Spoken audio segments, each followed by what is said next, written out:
What is going on, everybody? Hello. Depraved Slasher here. We are back with the hanging? Pound and Slash Marvel Media Podcast. This is the Comic Corner. Yeah, I'm Pounds. I'm Slash. Yeah, he's doing shit.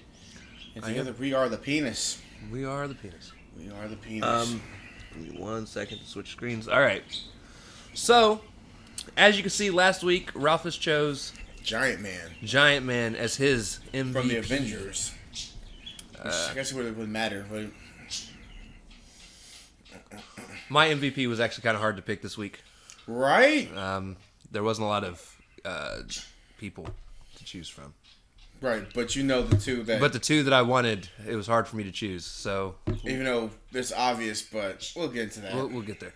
All right. So as you can see, before we get started, our very first thing that we always do, the Marvel Trivia Question of the Week. True or false, New Mexico teen Sam Alexander became the second hero with the name Star-Lord? Okay. For the answer to that, Stay tuned. stick around. Yeah. I don't know why my computer's moving so stupid. All right. Tales of Suspense, number 48. It's called The New Iron Man Battles the Mysterious Mr. Doll. This was published December 1st, 1963, written by Stan Lee, penciled by Steve Ditko, inked by Dick Ayers. And the characters you're going to see in this one are Iron Man, Mr. Doll, and Pepper Potts and Happy Hogan. We like Dims. Yeah, we do. All right. So we begin with Anthony Stark being told that Mr. Carter called off his deal with him. Mad, Tony goes to visit him alone. On arrival, he finds a strange man hiding in the bushes and walking into the mansion. That was weird, by the way. Tony turns into Iron Man and pursues. Inside, we see that a man by the name of Mr. Doll is controlling Mr. Carter with a doll that looks like him. When Iron Man interferes, Mr. Doll changes the shape of the doll to look like Iron Man and squeezes its arm. This ends up hurting Iron Man, and Iron Man stumbles over the edge of the balcony and falls into the moat below. Mr. Doll then forms it back into Mr. Carter, forces him to sign over everything to him. Hurt and with his suit out of energy, Stark rushes home, reaches his secret passage just in time to plug himself in and pass out. The next day, Pepper and Happy are wondering where Stark is, and Pepper calls the private phone. Stark wakes up and answers and tells her he slept in his lab and he is not to be bothered for a few hours. He decides to create a lighter suit that is more powerful and more durable than the last. Meanwhile, the cops harass Mr. Carter about why he signed his stuff over to a stranger. And then also, meanwhile, Mr. Doll sets his sights on Tony Stark. Tony then finishes his suit, which also goes on to him much quicker, almost by itself. See, we're actually getting there. That's what I said. We're getting to that suit that just it just comes on automatically. I like that. Right. And he's called by Pepper and told the cops want to talk to him. Cops end up telling him that they feel Mr. Doll will be after him next, and he says he will be happy to play the decoy. Yeah. His personal guard won't leave his side, though, so Tony takes Pepper into a private room with no exit so that the guard won't have to stay. And he says he's doing that to ask her on a date. Inside, Pepper practically throws herself at Tony, but Tony dips out a secret exit, causing Pepper to cry. He said, that's not what I brought you in here for. Sit down. The way he just dipped out. He's like, I gotta find Iron Man. Bro, that was the most funniest shit. You almost feel bad about Pepper. Almost. Because he said, fuck you, bitch, he's out. Fuck this shit, I'm out. Iron Man then shows up, and at the same time, Mr. Doll shows up. Oh, shit. And Mr. Doll pinches his doll on Iron Man again. Iron Man hides the pain and is then told to leave the room. Inside the room that he goes into, Iron Man makes a laser thingy. And then comes back out. He asks Mr. Doll how the doll works, and Mr. Doll tells him that he got it in Africa, and a witch doctor showed him how to use it. Yeah, some magic shit. Yep. He goes to drop the Iron Man-shaped doll onto the floor, and as he does, Iron Man uses his laser thingy to make it look like Mr. Doll. When it hits the floor, it causes Mr. Doll to collapse. Iron Man then sends Anthony's guard in to arrest him. Tony comes back as himself and remembers Pepper was left in that room by herself. They let her out. She storms off pissed, and Happy is confused about what makes women happy. I really enjoyed this issue. It was a 4 out of 5 for me. Yeah, I gave it 4 out of 5 too. Almost 5 out of 5 to be honest. I actually think this is probably so far the best Iron Man story. Yeah. In terms of just straight Iron Man. Mr. Doll as a villain's kind of dumb, I'll admit. I mean, I like the voodoo shit that he was doing. I like the difference between him and the Puppet Master. Right. So, the Puppet Master makes these dolls and he controls them. Right. Whereas he uses a voodoo doll that he can shape and change and get them to do what he wants. And it's not that he necessarily controls them. No. he basically threatens him, hey, if you don't do what I want you to do, I'm going to take this voodoo doll and I'm going to hurt you. And it's like he made some fabric, like maybe he took some of Iron Man's shit or something, and then that's how he was able to, hey, move your arm like this. Why is he doing that? Like, yeah, because he got you just by the doll, though. So right. So yeah, it was an enjoyable story. Next up, we got Tales to Astonish number 50. Giant Man is back, bro. Giant Man and the Wonderful Wasp battling the Human Top. Who cares about the? I'm just kidding. Now, let me stop. It's like, who cares about the Wasp? It's Giant Man, bro. This was published December 1st, 1963, written by Stan Lee, penciled by Jack Kirby, inked by Dick. Wait, ink? That's Nope, Steve that's Ditko. Steve Ditko. Fail. I misread. Fuck. I got too excited. Hey, yo. I like to say the word dick. I can't help it. And he just gotta pause it. Dick. 3 seconds. Ears. There we go. Yeah. So the characters we're gonna see in this are Giant Man and Wasp, also known as Henry Pym and Janet Van Dyne. Right. And we also got the Human Top, who's also, his actual name is Dave Cannon. Which you said it, and he looked like that the tornado dude. He kind of looks like Whirlwind. I think is what his name right, is. because he had the things on his arm and shit. I think it's the beginning of the Whirlwind. That could be actually the beginning of how War became what he was. He was the Human Top. We begin with the backstory of Dave Cannon, a kid who could spin really fast but was a bully. Right. And he grew up to be a villain. Henry ignores the years of crime completed by the Human Top until the ants send him a message of crimes being committed. Jan reminds him that since being able to grow bigger, he's also got to the point where he feels like he's too good to take care of things. So he shrinks down and thanks her for bringing him back down to Earth. Damn it. And then she swoons over him, calling her honey. The next morning, she is like wanting Henry something fierce. I told you, because he grew and he shrunk. She said, grow back again. No, she's been wanting him since she's been around. Right. She's like, I want me some Pym. I want some Pym. Now become giant. She went with that giant stuff. I want Pym to make a joke at some point where he's like, I'm a man, a particle man. Particle man, and I could make my man grow. Well, shit. Make my monster grow. Sorry. The next morning, the Human Top robs some guards and Giant Man and Wasp pursue. Wasp sets a trap that works at first, but the Human Top recovers too quickly and continues fucking with him. The Human Top escapes to the subway where Giant Man can't fit. By the time Giant Man shrinks to size, the Human Top has escaped. Giant Man returns to the lab and builds some contraptions that when he trains with them, it should help him become faster. I was like, is this a DBZ episode? Right! Hey, I need the narrator. Yo, the Human Top get away.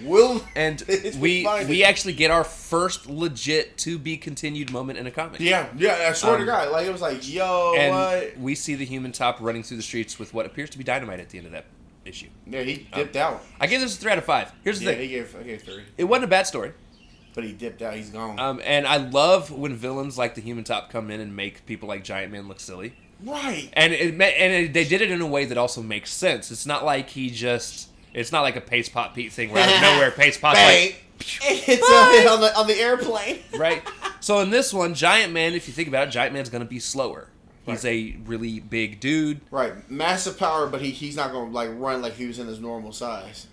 This is where Wasp got to step up, goddammit. So trying to capture somebody that spins really fast and is really quick makes sense that he's going to have a hard time, and he even loses, and he's like, I've got to figure this out. I've got to find a way to beat this guy.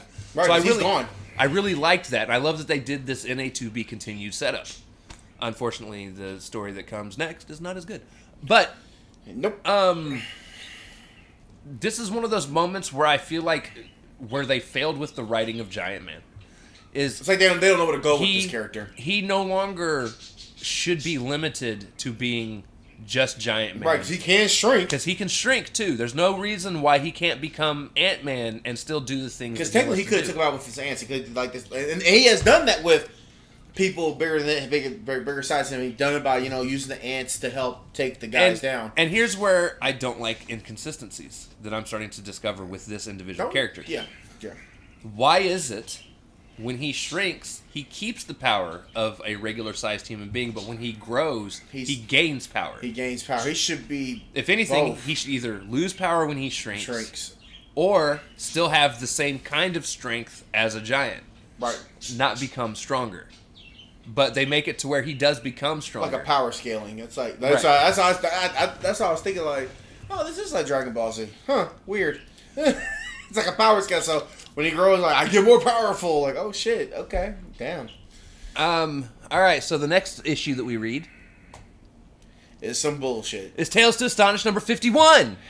Stories A and B. There are 2 stories here. The first story. Why does my fucking chair keep moving that way?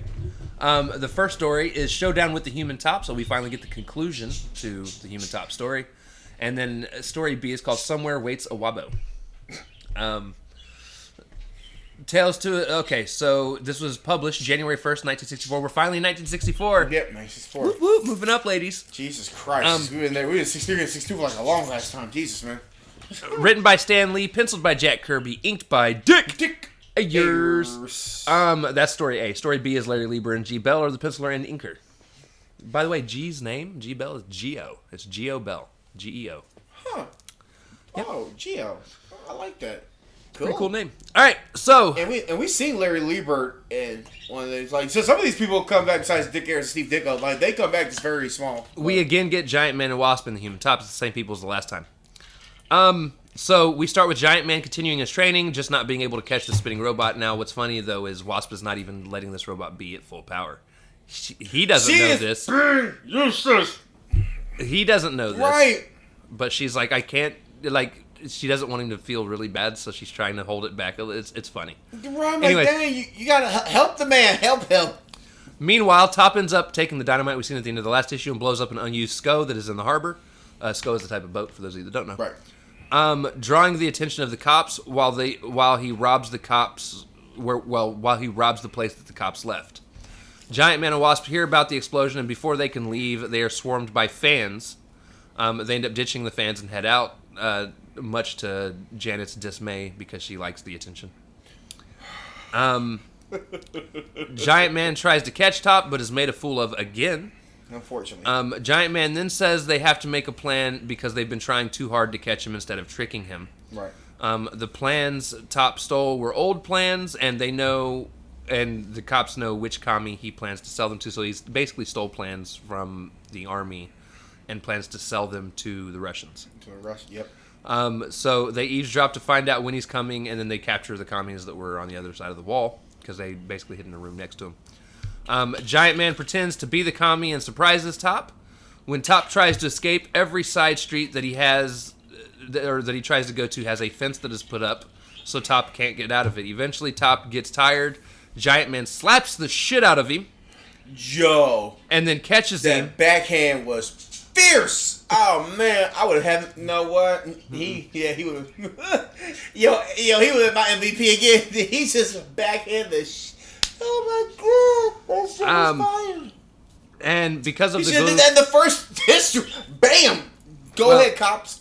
He then catches him, and apparently he has glue on his hands, which keeps him there. Yep. Top cannot get away and is arrested. We end with Giant Man holding Wasp's hands, basically showing off the glue, but kind of having a little bit of a moment for the first time. They gotta have a moment. Come on now.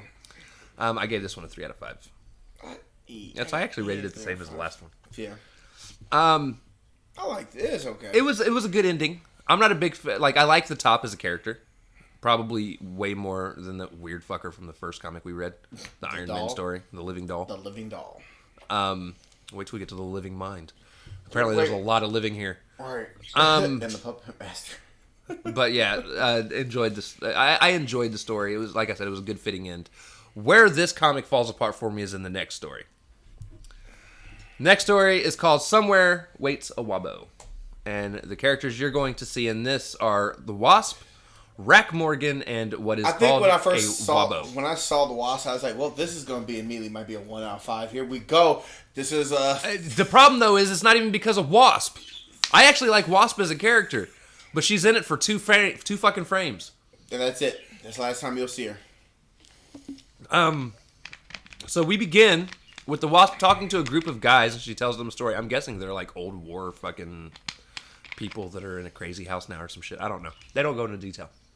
They really don't. It's just, I guess, shows how much they cared about the story. The story. Right. So Wasp is talking to a group of guys, and she tells them a story of something that takes place in the year 2000. So here's the thing. This ain't even a real story, right? Nope. She's just telling them a made-up story. It's like reading a book to children. But I also find this funny because apparently they thought by the year 2000 we'd be flying in spaceships. Never happened. We got a drone, though. But a man named Rack Morgan would do anything he could for money. Him and his co-pilot are planning to return cargo for some money when Rack decides to knock out his co-pilot so that he could get the money himself. On his way, he sees the planet Draconius, but was warned that there were Wabos on that planet. In order to dodge a meteor shower, however, he has to fly close to it, and upon getting close to the planet, he sees a bunch of gold everywhere.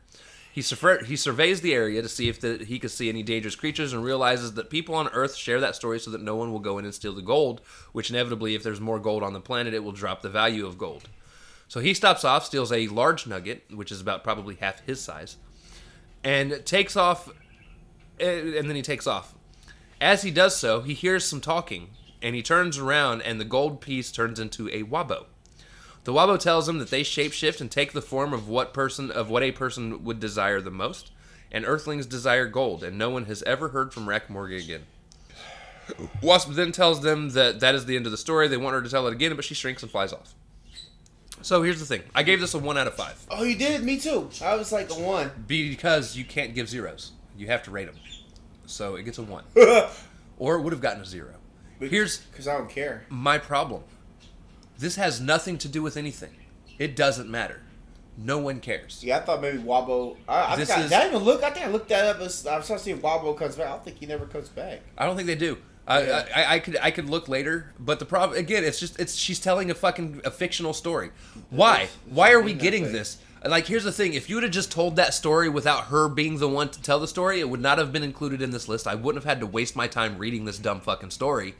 We would have just kept moving, and we would have just moved on to the next fucking issue. But you show Wasp just to. But instead, because Wasp is involved, it's considered switch. A part of the universe. Right. So you have to read it, and it's not even entertaining. Yeah. Right, because here's the thing. It's just telling a story of, like, be careful of what you're doing. Like a Twilight pay attention. It was... Don't be greedy. Okay, there you go. We got a moral. Don't be greedy. Fuck you. Right. Like, I don't need a moral right now. Get the fuck out of here. It was... Yeah, I don't... Jesus. It gives me a headache because it irritates me. Because I don't know what this is. Like, what the fuck? I'd rather get Jeb. Can we get Jeb back? Fuck, I'd rather see that shit. Yeah, bring Jeb. Right. If we're going to do shit like this... Let's bring Jeb back, because this is some dumb shit Let's watch some country dude beat the country fuck out bumpkin gun butt the shit out of some people. I'm here for that. We can't stop him. We gotta go. Like, instead you tell me, yo, no saw Rack Morgan again. Like, does Rack Morgan come back? No, he don't come back. What? Alright, so the next issue we read is Strange Tales number 116. The stories in this are In the Clutches of the Puppet Master, and then the second story is called Return to Nightmare World. This was published January 1st, 1964, written by Stan Lee. The first issue is the first story is penciled by Dick Ayers and inked by G. Bell.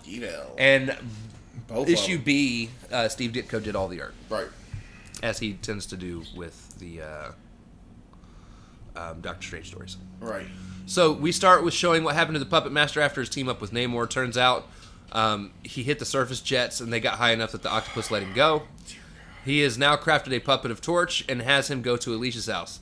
Once at Alicia's, Torch hits on Alicia as Ben walks in. Yo, Torch almost became my MVP. I was like, he just walked up to Ben's chick, even if he was controlled, and was like... I would know, and see, that's where you're wrong. I would have given it to the Puppet Master right there. I know what you say, Torch. It would have been Puppet Master. I would have been a villain right there. And he was like, yo, baby, you shouldn't even mess with that ugly monster. You should come talk to me. Because that's Puppet Master, basically... control of the whole situation. But that's the only reason I didn't give him the MVP, by the way. Yo, because it wasn't him. It was the Puppet Master. Because the Puppet Master would have been MVP. I swear to God. If it went for the next one, it would have been, yeah, definitely, 100%. He's saying, hey, bitch, yo, ditch that rocky-looking ugly thing. So Thing steps in as it's happening. Oh, yeah. Thing strips down to his tights and they begin fighting. Oh, they swinging. Oh, he's swinging. He like, what the fuck? Once outside, he grabs a sheet of asbestos and flings himself from a flagpole, catching Torch in midair, who loses his flame, and they plummet. Just before they hit the ground, Thing grabs a wrecking ball cable, which slows them down. Thing then throws the wrecking ball at Torch, but Torch cuts it in half with one of his flame weird... Wow, he got that type of power? Damn. Meanwhile, Alicia tries to call the other Fantastic Four members to let them know what's going on, but they're on a date. So Reed in the sewer out. And that's what pissed me off there too. I'm like, bitch, what? Hold on, y'all. Yeah, because I hear the phone ring as they're walking out the door, and she's like, "You think we should answer that?" He's like, "No, we need some time to ourselves." No, you don't.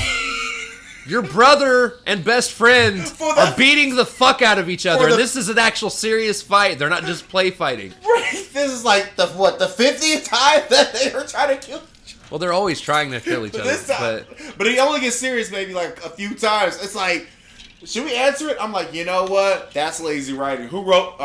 Come on, Stan. Stan, come on, bro. Come on, this is a real situation. All right, so Puppet Master realizes he doesn't have full control from the distance that he's at because he realizes that they're both holding back. So he decides to travel to the airport and has Torch lead things there as well. Right. Alicia then also realizes where Puppet Master will have them go, so she gets there at the same time the Puppet Master does, and on arrival, Alicia gets out of her cab and yells for Torch to put a fire sheet a few feet from the ground. This distracts Puppet Master enough to break his link to Torch. Torch creates the fire sheet, puts it where she said to, and it burns the Puppet Master's hands. As Thing is about to pummel Puppet Master, Alicia begs him not to, confessing her love to Thing. For the first time, she actually says she loves Thing. I love you. And is like, he's still my stepdad. Right, he's still a stepdad. So he's apparently died 5 times so far. Twice. Twice? Yeah, twice. He lets Puppet Master go, because remember the first time he fell out the window, the second time he got crushed in the sub. Right. Which neither of those apparently actually did. Well, the falling out of the window should have killed him, and somehow he lived through that. The crushing of the sub, at least they retconned it in a way that makes sense. Like, if he propelled himself to the top, like, it's a deep-sea creature. Bro, but it just looks like, when you look at the last time you saw him, it's like, bro, he is dead. You got crushed the shit out of that. Like, right. Like, they're like, wait, oh, but he managed to escape. Okay, sure. But remember, it happened off-screen. Yeah, but off-screen. If you don't see it happen, it doesn't happen. Like Kingpin. Like, hey, you don't see that shit? So he lets Puppet Master go, and Puppet Master gets away. Okay, look, Thing.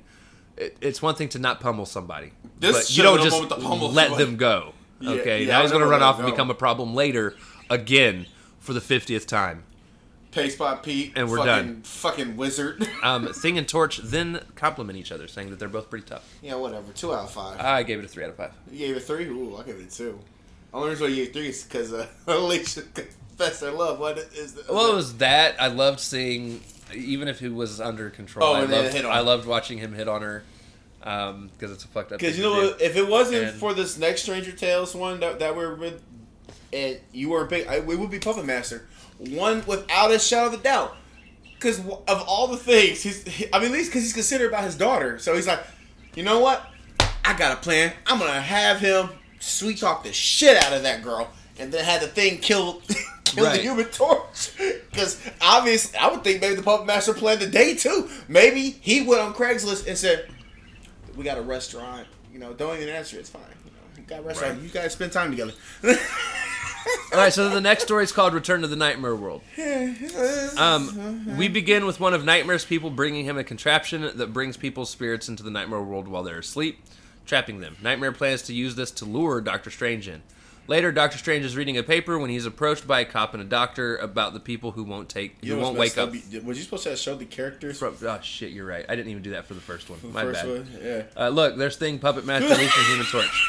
All right. Story, wait a minute, because story B. There's Nightmare and Doctor Strange. Like, who the fuck is that? That's the first time that's happened. Right. I'll give you his goal. I said, hold on. But at least they're named correctly. Right. I'm just saying. Oh my god, if their names are wrong, I'm like, bro, Nick gets MVP on this one. So later, okay. So where the fuck was I? You just read. Okay. Yeah, Strange agrees to look into the latest victim. Strange uses his amulet to detect an aura surrounding the patient. He returns to his study. He utters an incantation that opens up something called the Mist of Hoggoth, where he travels through. He gets to the Nightmare World and walks the path that the mist provides, and as long as he stays on this path, he is safe. Nightmare destroys the last part of the path to keep Strange from the sleeping people. Strange unrolls his sash and walks on it to save the people. Nightmare then destroys the platform that he's on because he was no longer on the path, dropping Strange to the ground. As Nightmare sends his spiny beast to kill Strange, Strange blinds him and he hits the spiny beast with his wand, killing it. Before he can fully see again, Strange is already back on the path and walking back home with the other people. And Nightmare vows to stop Doctor Strange next time. I actually gave this a 3 out of 5. It was an okay story. Yeah, I gave it a 3 out of 5. I would have enjoyed it more if there was actually some fighting between Strange and Nightmare. Yeah, because Nightmare was. He was in it, but he wasn't in it as much compared to like you saw with Doctor Strange. And here's my next problem. So Nightmare was given a contraption, that brings people's souls to the nightmare world. And he really never used it. And, well, no, he did. That's why the people were there. Sorry. But all it does is bring them to the nightmare world. But it didn't trap them. Well, no, they were trapped. Because once they're in the nightmare world, they can't get out until Strange comes and saves them. Oh, okay. I thought But he didn't destroy the contraption on his way out. So Nightmare still has this contraption. Bruh, you're going to walk out. Hey! And immediately he's going to be like, fuck you, I'm bringing these people back. Hey, he did a PPP moment. Hey, you should have destroyed that bitch. Like, I wanted to give it a 4. And then I was like, nah, because... Because then you reread it and it's like, did he not... It makes you want to go back to, did he not take the contraption? No, he did not. Mother, what the fuck are you doing, sir? You gotta take that bitch. I'm to the point now where I want to see Doctor Strange actually fight. Because we saw a mental fight between him and Mordo in the last story. Right. In this one, he just outsmarts Nightmare, which is pretty much all he's done. He's in a constant world of just outsmarting people. And it's like, I want to see you actually use powers, shoot things from your hands, get into a physical altercation with somebody, and everything is literally Here's what I think they probably wouldn't want to show that because that probably look kind of stupid. Him doing like that, like, you know, or, you know, little things, like, it might look kind of, especially during that time. I mean, now it would look pretty badass, but now they probably will show it eventually, just not right now. Right now, like, if they ever drew it, I can see the fans like, Mommy, why are he doing that? Because, like, my favorite part of any Doctor Strange story so far is when him and Mordo are mentally fighting. Yep. And I'm like, at least they're fighting. That was his origin. No, that was not his origin. That was the story before his origin. That was the story for the origin, right. But at least you see them fighting. Right. Since then, he hasn't laid a finger on nobody. He's just like... He's just been... Let me walk the path of Hoggoth. In the right. mists of Hoggoth. You can't touch me while I'm here, demonic creature. Right. Fuck and then off, Nightmare's like, I will fight you again. I will see you again, Spidey. Like, oh, shit. Speaking of which. Yeah, the next one. Amazing Spider-Man number 8. The A story is called The Terrible Threat of the Living Brain. And the B story is called Spider-Man Tackles the Torch. You talked about this at work. I actually found it okay. I have problems with it, of course, but I found it okay. All right. Not as better than the B story, though. So, A story. Right. Oh, this was published January 10th, 1964, written by Stan Lee. Steve Ditko penciled and inked the first story. Jack Kirby penciled the second story, and Steve Ditko also still inked the second story. Yes, he did. So, don't want to forget that this time. Right. We're getting Spider-Man, Flash Thompson, and the Living Brain as the characters to pay attention to in this story. Right. So, we start off with a robot called the Living Brain being brought in and shown off to the school. While this happens, Flash Thompson and Peter Parker get into it and almost start to fight. The Living Brain is capable of figuring out any question that they are asked that it is asked, and the guy that brings it in asks for a volunteer, which I cannot spell apparently. The teacher has Peter come up, and everyone teases him for being a teacher's pet. A couple of guys nearby are shown planning to steal the robot because they want to win. They want to use it to win horse racing bets. The students then ask the robot who Spider-Man really is. It spits out a paper with a code on it, which Parker is told he has to take home and translate and bring back the next day. However, Flash wants it, and they get into it again, causing the teacher to suggest that the two have a boxing match. So after class, the two meet up in a boxing ring, and Parker barely taps him, causing him to fly between the ropes onto the ground. Yeah, because remember, strength of 10 men, he'll kill him. And he still hasn't learned to really control it yet. Right, no. So... And like at the time, remember, Spider-Man's like, what? At that time, like the top 3 strongest heroes? Like, yeah, right. No, yeah. So, meanwhile, the two thieves get startled while they're trying to steal the robot and accidentally hit some buttons, causing the robot to kind of go haywire. Back at the fight, as Peter goes to try and tap Flash lighter, someone screams that the Living Brain is coming, which distracts Flash. Flash looks away, and he gets knocked the fuck out. Peter carries Friday, like the movie Friday. You got knocked the fuck out. Right. Peter carries him to the locker room and changes into Spider-Man. Spidey keeps trying to stop the robot, but it constantly learns Spidey's moves and overcomes him. Some kids can't get through a nearby door, so Spidey busts it open for him. The robot then disappears and surprise attacks Spidey, knocking Spidey down. The robot leaves, Spidey pursues, and the robot surprises him again. Spidey, apparently also before his spider sense was fully honed. Right, because you think the spider sense would be kicking in right now. Spidey gets away, but is eventually grabbed, and they're headed for the stairs. Spidey pushes the buttons to make it stop attacking, but its momentum is about to take them down the stairs. Spidey shoots a web, they kind of pendulum out the window, right, and then come back and land at the top of the steps, where Spidey then turns off the rest of the robot's functions. Meanwhile, the teacher is chasing the crooks through the school. Flash wakes up in the locker room. He gets dressed, and as the crooks run in, they run into him, causing them to flip over him, and they end up getting themselves knocked out. The kids that were following them, though, think Flash actually tried and succeeded in stopping them, and Peter even kind of pins Spider-Man, or being Spider-Man, on him, saying, hey, why else would you try to steal the paper? How else could you have been able to take down 2 people? No wonder you lost to me because you're trying to show that you're not Spider-Man. Like, basically trying to make people think Flash is Spider-Man because it gets him off the hook for it. He got knocked the fuck out like a G. He got knocked out. Right. So as Spider-Man heads home, he says he's going to say that he lost the paper in the confusion when he gets back to school the next day, and he's pleased he got to knock Flash out without anyone suspecting anything. I give the story a 4 out of 5. Yeah, that's almost that might be a 5 out of 5 for me. Here's the thing: the Living Brain, dumbass fucking villain, because it's not even really a villain. It's just a machine that's gone ape shit. Like, you want to see a machine that becomes a villain? That's what the Ultron story is for. But right, just currently. It's a dumb villain, but the reason I love this story so much is everything else going on. His fight with Flash and finally being able to take out some of that aggression he's built up over the last 7 issues. Damn, the teacher said a boxing match. I'm like, oh, you, I'm gonna knock you out too. and the first time he knocked Flash through the ropes, the kids were like, whoa, dude.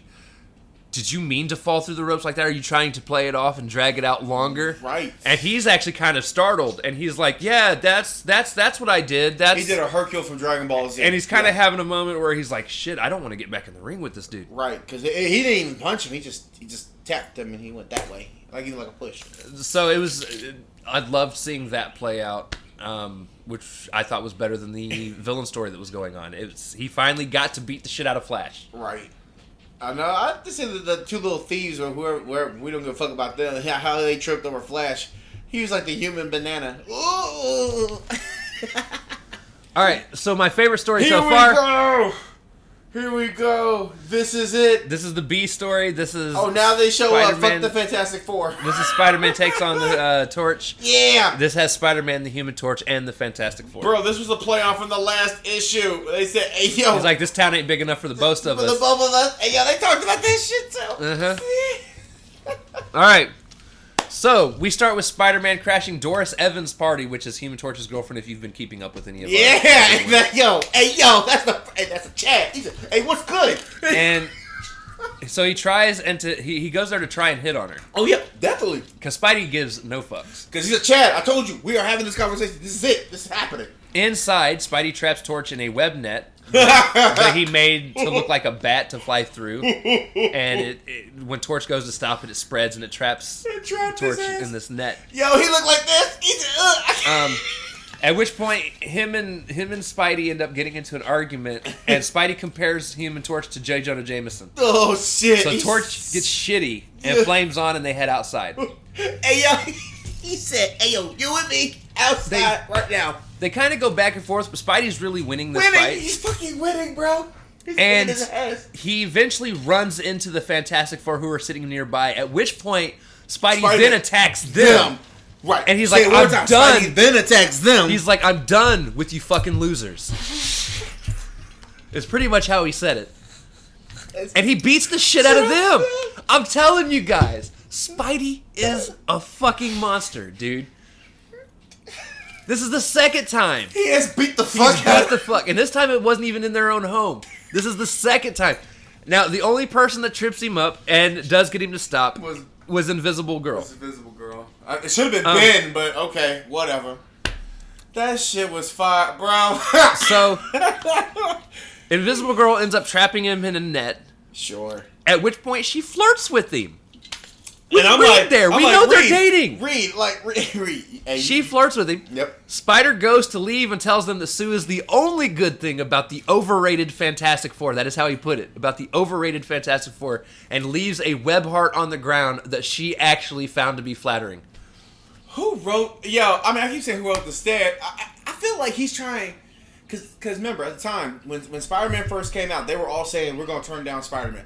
So I feel like this is him attacking his own creation. Because it's like, this is your people you made, bro. This is one of the things that I love, okay?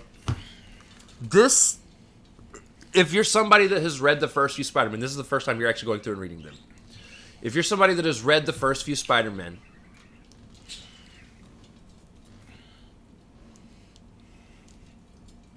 it makes Andrew Garfield's Spider-Man make more sense. Yes. Yes. Because we were fed, growing up, the animated series, the Sam Raimi Spider-Man movies, where Peter plays this, I'm geeky, I don't really fit in, rich. I'm kind of like, I'm avoiding people, and he's not really like that. No, here, he's hitting on... as a human, he's hit on Liz. He's hit on Betty Brant. Right. To the point where he actually had him in in his arms. It's not like he was nervous to do so. As Spider-Man, he's hitting on Torch's girl, mainly to piss him off. I don't think he really cares. He's just like, ain't that a bitch? I'm just trying to get Torch pissed off. Hey, yo, just to piss you off. Wow, that's some fucked up shit, bro. Hitting on Betty Brant. The Invisible Woman. The Invisible Girl. Like, okay, so in front of Reed. So and it was like a full-on... In the same issue, he hit on both Torch's girlfriend and Reed's girlfriend in front of them, and they couldn't do shit to stop him. They didn't do shit. And Reed, I feel like Reed should have been like, and look, so I gotta talk to Spidey for a minute. That's why he trapped him. She wants that spider web. I'm just saying, this story got a 5 out of 5 for me. 5 out of 5. That's it. I am here for Spider Chat. Oh, right. See? Yeah. I still don't even really know what a chat is, but whatever.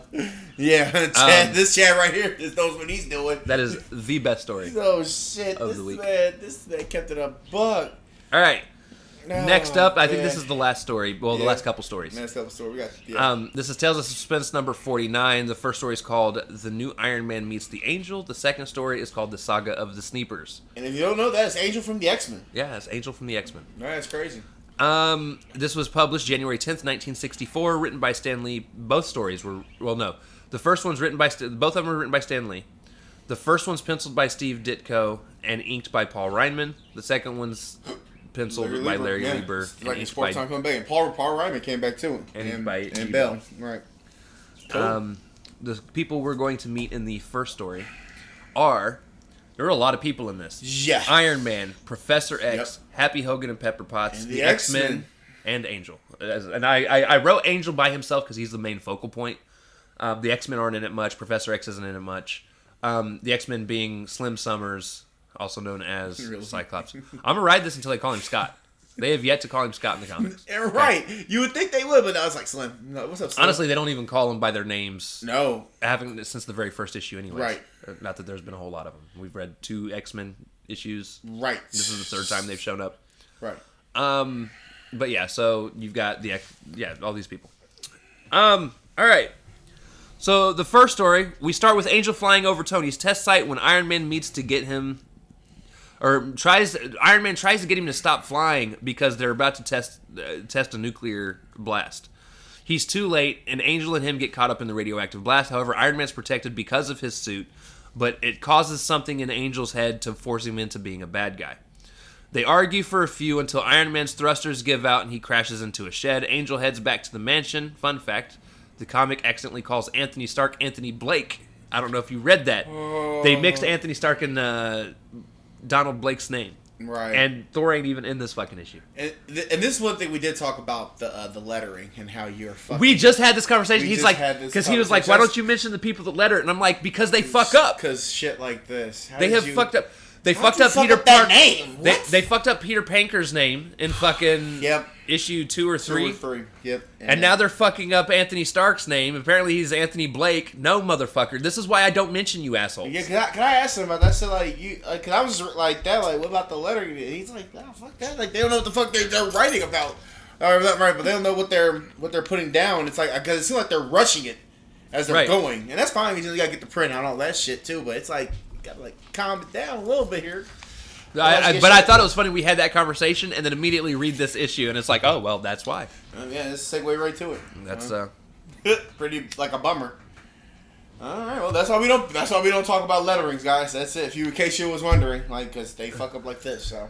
All right, so Angel then tells the X-Men he's quitting. They try to get him to stop, and then he kind of whoops their asses, which makes you wonder how strong Angel really is compared to everybody. Right. But then again, of course, they're holding back, too. That's his friend. Right. He's not, because he's a bad guy now. We're in that bitch. They would be a whole nother... Let me stop. He would have clipped them a slink. He'd have became Archangel real quick. No, he would have had no wings. My wings! I know, bub. So he whoops their asses. Meanwhile, Iron Man turns back into Tony, and we see Angel leave. Charles comes in and feels like he's failed and even thinks about closing the school down.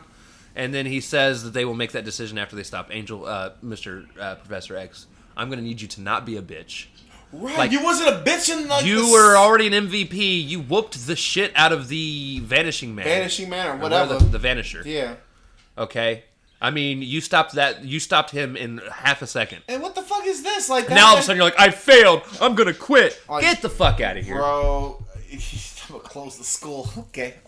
Close the school. Close the school, Professor. Close the school. We will burn this place down. Better not close the school. So Cyclops then goes and tries to call the Avengers. However, Bruce is himself, which, by the way, he's not an Avenger anymore. Did you not read Avengers number fucking 2? He left. Right. Don't get a hold of fucking Bruce Banner. Right. He's busy fixing airplanes, not giving a fuck about the In Avengers. a fucking, like, dome right now. He's in a dome. That's what I said. I read that, too. That was a little bit of a concept. Like, yo, why call of all the Avengers, you call him? Okay. Sure. Yeah, that worked. No, he called all of them. Okay. I thought he just called just Bruce. I was like, wait, No, what? he calls Donald Blake, but Donald Blake is helping a patient, so he's not near his receiving set. Oh, okay, that's good. They call Henry Pym and Janet Van Dyne, who are on a date for the first time. You guys use Tales of Suspense to show that they're now dating? Yep. I guess they are. This is why you got to read all of the comics, because if you don't read all of the comics, you're not going to get all of the You're not story. gonna That's get why dating. we're doing this. No matter how boring these fucking stories are, I don't give a goddamn fuck about the Wabo, but I'm sure that story might come and take place where maybe she's like gangbanged by the entire fucking army. I don't know. I'm just saying, sometimes these suck, but then they lead into shit like this. Where all of a sudden we've got 2 Avengers that are dating, which we haven't seen yet, because Henry Pym don't want shit to do with Janet, but apparently when they're not in the fucking comics they do, they're all fucking having kids and shit. There's gonna be little ant wasps running around soon.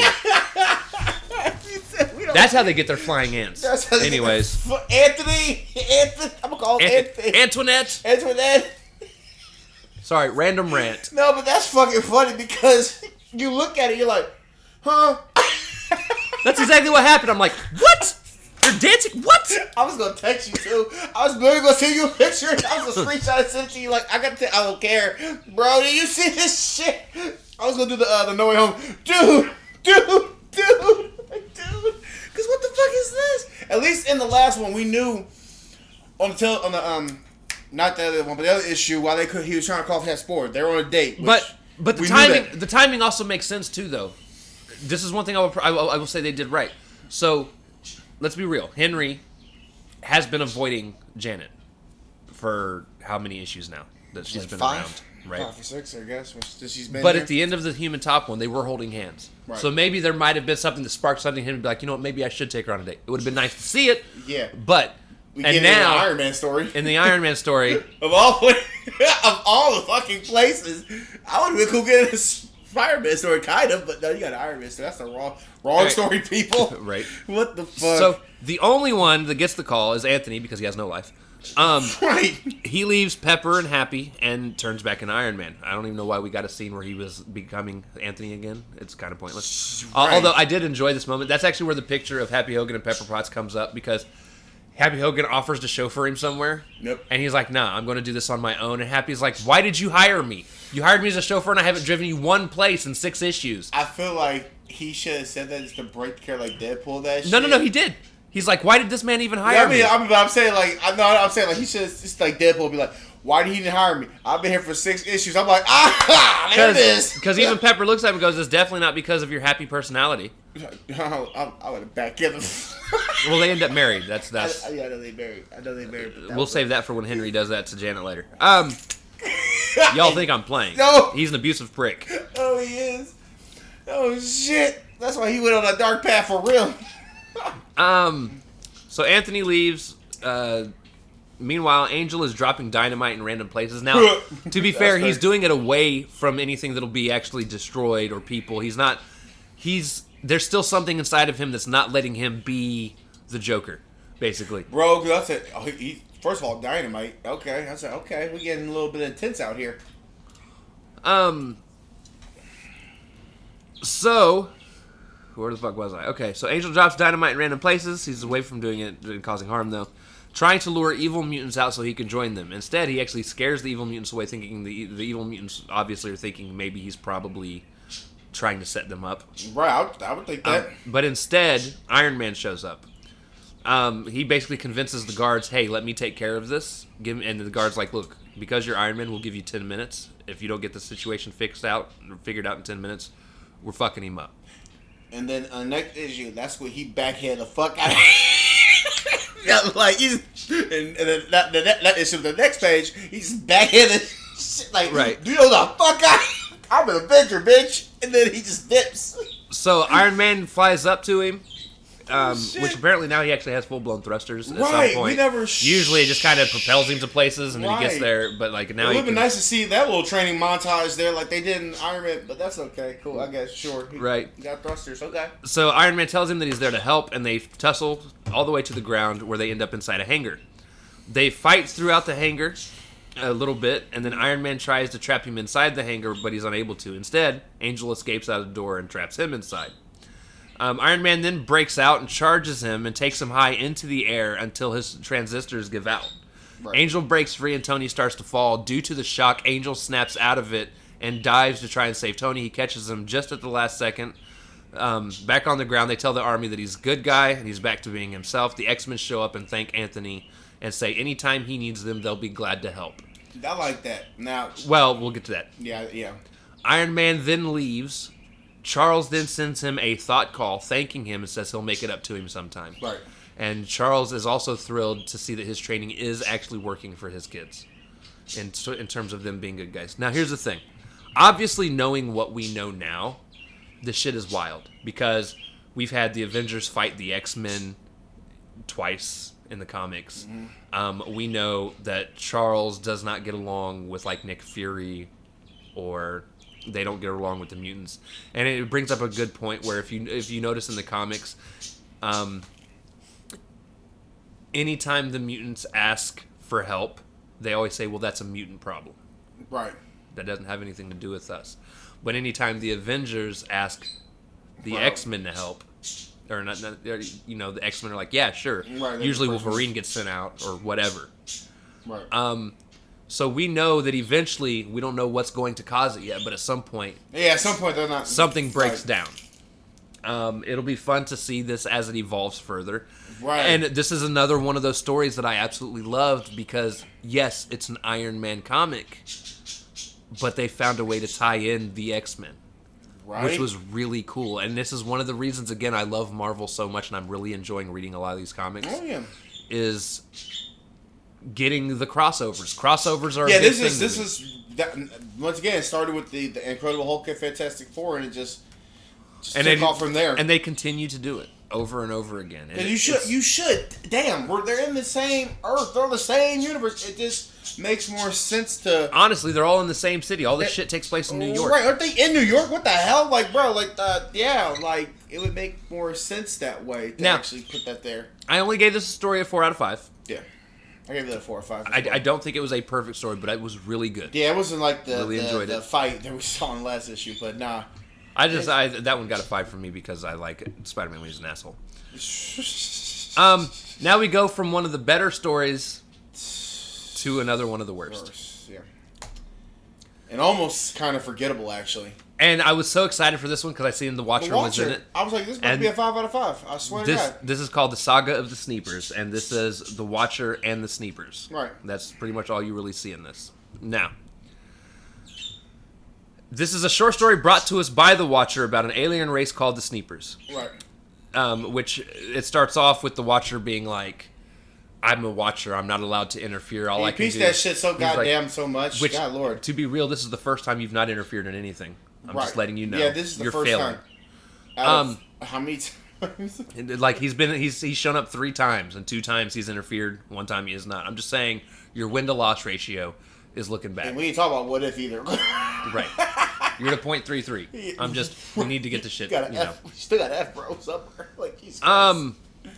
But he's basically telling a story of another alien race that's happening, and now this alien race is canon in the Marvel Universe. This isn't just a story. Right, and that's why, like, as long as it's canon, I'm cool with it. That's why I was like, okay, cool. Now. Okay. I just don't like the story. So, yeah. They are a savage race, the Sneepers, who only go to planets to conquer and enslave. They had their eyes on Earth, and they had planned to come and dominate us, but we were weak cavemen at the time. They didn't feel like it was worth doing it. However, over time, we've become far advanced, and now that we are as advanced as we are, they plan to attack us again. That was until we started testing nuclear weapons, and now they're just sitting back and waiting for us to destroy each other. Right. The Watcher asks us not to. He can't interfere, but he hopes that we will not use these new weapons to kill off ourselves. Now, here's the thing. The reason they did this story, and it makes sense, and I'm sure at the time it was probably a great... 1964? Yeah. It was a great... It was an attempt for Marvel to try and tell people to not get into a nuclear fight. Because that was the big worry at the time. Where all of these different countries all had nuclear weapons that they were developing. And people were so worried that we almost did. There was almost a huge nuclear war that would have happened that would have probably... we wouldn't even be alive right now, basically. Right, because like, those bombs could wipe out everything. Right. So, I get why the story was done. And again, had I read this in 64, yeah, I would have probably been like, I agree. I right. love what you did here. The problem is, hindsight 2020, we're now right. 40, 50 years, 60 years ahead in time. None of that actually ended up happening. And now all of a sudden, looking back on the story, it's just kind of like, it's unnecessary now. It's unnecessary. Wait till we get to 2001. That's going to be interesting. That's going to be if we still continue this, like, that's going to be a one where, oh, shit. Right. When we get to so here's the thing. Unlike the last story I gave a 1, I'm also giving this a 1. But I would have given it a legit 1. Yeah. I could have maybe even stretched it to a 2. I'm going to stick with the 1. So I'll give it a 2. Because in hindsight 2020, again, hindsight, it's not a necessary story anymore. Right. Thankfully, they didn't go into a nuclear war like the thoughts were going to. And again, had I read this in 64, I'd have been like, freak 4. the fuck out. I'd be like, 4 out of 5. Please don't nuke us. Please. Right. I don't want to die. That's exactly. Although now my mind state is like, please nuke us. It's time to end fucking humanity. Hey, we're Ultron at, bro. Ultron said he will drop a fucking meteor on our asses. Right. But yeah, I gave this a 1 out of 5. It's hard to get into. I still say I'll give it 2 out of 5 because it was better than I'm gonna tell you a goddamn story. Dumbass Wobbo story. And that's why I will give it a 2 out. I'll give it 2 out of 5 because the Wobbo story kind of was the hell. What? I was getting ready to leave out of the screen, but I forgot we got more. All right. Yeah, we still got what one? No, we're done with the stories. Oh no, MVP and then the quiz. MVP. If you guys couldn't tell who I gave my MVP to, it's this guy. Obviously, come on now. Come on. It's the second time he got this shit. Dickhead Spiderman. Come on. You should have put that in there, like Dickhead Spiderman. That's what it's the Spider-Man from the Human Torch story. Again, for the second time, whooped the entire Fantastic Four team's ass. Minus the Spider Chat, whatever bullshit. This is the second time. And then pretty much it just said, I'm done. I'm like, okay. All right, bro. Even went on to tell them they were overrated. Overrated. Which, let's be honest, before I started reading the Fantastic Four, 100% would have agreed with him. Now, I actually enjoy the Fantastic Four stories probably just as equally as the Spider-Man ones now. Right. I'm kind of getting a new opinion of the Fantastic Four as a group as I've read these stories because they tend to have... because what if you had started with Spider-Man and then we get the Fantastic Four 1, we'd be like, oh, we don't give a shit about them. They just got their ass kicked to a teenager. Who gives a fuck about this first family? Right. Who cares? But they've had some of the better stories. Still to this time, my favorite story we've read, period, was when Namor was about to take over. Yeah. That story was fan-fucking-tastic. That is Fantastic Four's like highest moment right there. So far. No. So again, but they are the only group that has consistently, they've only had a 1 or 2 issues of the 20 we've read. Right. Where they were kind of like... That was like a 2 or a 3. Most of the time, 4s, a couple times gotten a 5. Like, I like the movie one. I did like the one where they were running out of money. I was like, they had money in the first place? Right. So they had some moments. So they're staying solid and consistent. Unlike Strange Tales. Right. Or Tales to Astonish. Yeah, I would say or Tales of Mystery. Journey into Mystery. Like, Journey to Mystery. It's crazy, man. Jeez, even like the Hulk shit's starting to get weird. I mean, and I know we haven't seen Hulk in a minute, but even that was starting to... Yeah, we haven't seen Hulk in a while. Right, damn, that's been like, what, a year He now? only shows up in the fucking Avengers. Bring back Hulk. Like they do now. Isn't that kind of forsaken? That's not foreshadowing nothing. We already know he's coming back to fight against the Avengers with Namor. That's the next time we'll see him. Right, that's supposed to be. Yeah, next time we see his ass, yeah. He teams up with him. But and yeah, then, he's MVP, so. That's MVP. Going back to the question, Marvel Trivia question of the week, true or false, from the Mexico team, Sam Alexander became the second hero named Star-Lord. True. It's actually false. Damn it. Sam Alexander becomes Nova. Oh, I am a failed Marvel person. I should have known that. Ralph. Like, how can you know that? Yeah, that's the end of that. Pounds, you should have known that, man. Like, now I can switch out of that screen. And we're back. Well, we've always been here, but we've always been here. Yeah, we can get rid of that. So the next stories we're going to be getting are. If we come over here, why did you go into weird look mode? No.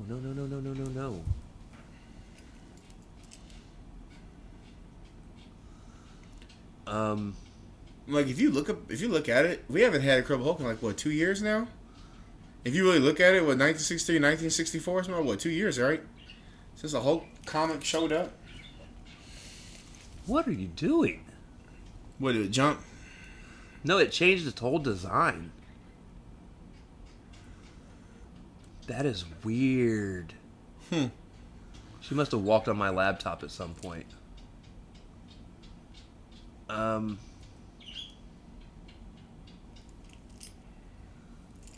Yeah, Sorry, fellas, we got a little technical difficulties because some weird shit's going on here. Oh, that just goes to page 20. Oh, that's cool. I didn't know that was a thing. Damn, and it just keeps going and going and going. Oh, dude, we got a lot to do. Bro, it's like 3,000 comics. Goddamn. I'm gonna have to figure out how to fix this, but basically, yeah, they shortened how many are on per page because we're not actually on page 5. No, we're like at what? We're on page 4. 4. But because of whatever my cat did, it changed things. There's the ones we're reading now. Those are the Tales to Astonish, and we just finished. Which issue was this? Tales of Suspense 49. 49. Yep. So it was this one. So next, we're actually going to be getting Journey into Mystery number 99. This is basically the week of Journey into Mystery. We're getting a lot of Thor this week. Yeah, I just saw that. Damn. Journey into Mystery number 99, Journey into Mystery number 100, which is ANC story. We're also getting the ANC story of issue 99. So ANC story of 99, ANC story of issue 100, ANC story of 101, ANC story of 102, ANC story of 103, and ANC story of 104. And then after that, it is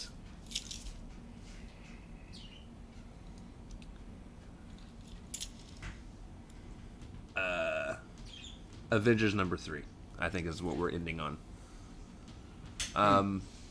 Okay. Yeah, it's basically the week of Journey into Mystery. So we have, 5 Journey into Mystery and 1 Avenger story? Right. Okay. Oh, I know why it's doing that. Go back. I need to go in the comic box. Oh, no. Alright, let's go home. Oh, they changed their whole look. Oh, okay. They updated. I don't like that. Let's go to all orders. Why would you do that to me?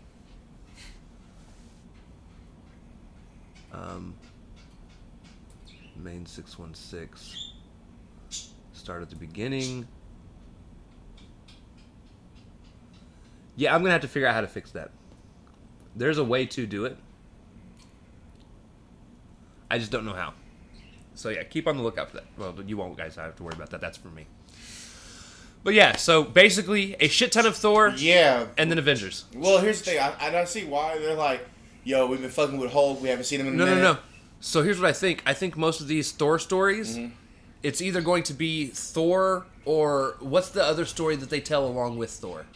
Because you know how a lot of these... Oh, the mythology. Yeah, the mythology things. Right. So I think what this is these are stories that are all connecting together. So right. Might see more Odin.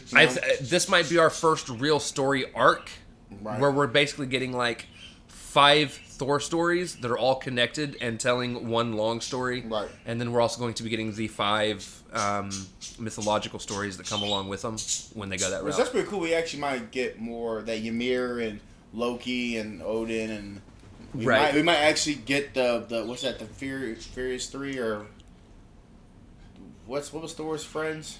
Oh, the Warrior 3. The Warrior 3, we might get some of them showing up. Like I said, it's like it looks like maybe like one continuation of the story here, which that's cool. I like that. That's interesting. Then it ends with Avengers. That would be my guess as far as to why they did that. Yeah, until we. So.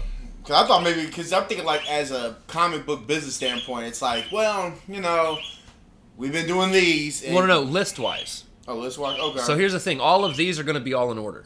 Right. You're going to see month to month to month. Right. And then we're just not going to get a Thor story. So they're telling like 5 months of Thor stories. Wow. Because it's one continuing story. Right. So each, okay. Right. Because it's like each. Because that's how they did the Tales to Astonish too. Right. For the 2 that were back to back. Right. They didn't go and do all the other ones that were in December. It was like, hey, we're going to go ahead and tell you both of these stories. Right. And then we'll continue on with whatever else we were building up for. So. Excited for that. Well, that's cool. But I just hope they're good Thor stories. Jeez, I'm just saying. All that could be Shut up! Fuck's sake. All right. So with that being said, guys, that's going to end it. Don't forget, next week we got the 7 episodes. Another 7 episodes some of news. The Superhero Squad with some news. Thor comics out the ass, and that's the way the cookie crumbles. Yeah. So that being said, we'll see you all next week. We love you guys. Excelsior. Excelsior. Peace out, people. I feel like an old man.